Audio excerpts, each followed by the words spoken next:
Now, fundamental theorem of gradients. So remember, when we take the gradient or when we take a gradient of something, that something should be a scalar quantity. Now suppose that we have a scalar quantity T. Let's say temperature or whatever scalar function that you can think of. And this scalar function is a function of space. It can be, it is a function of the spatial coordinates x, y, z. Okay. Now the fundamental theorem of gradient states that the integral, remember the integral, okay, let's use this basic formula. The one that we're going to, change is this parts. This and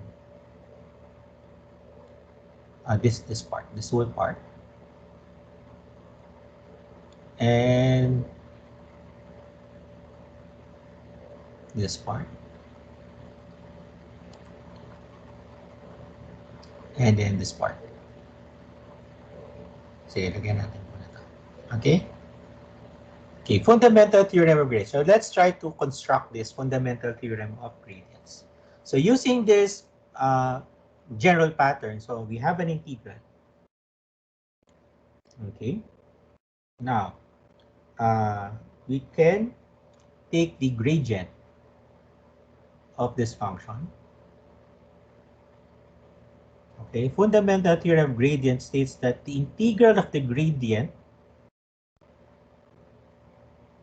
or the line integral, so this is the line integral of a gradient of your scalar function t is equal to the value of your function at the endpoints.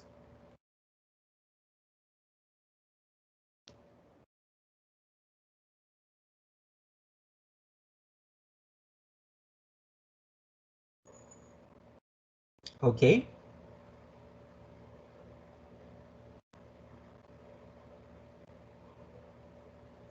Okay.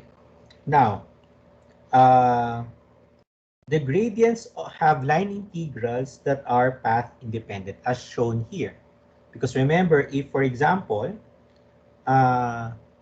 because this part of the equation or this line integral, let's say from A to B, only depends on the endpoints. It doesn't matter, for example, if this is your line integral, it doesn't matter if we take this path or we take this path or even take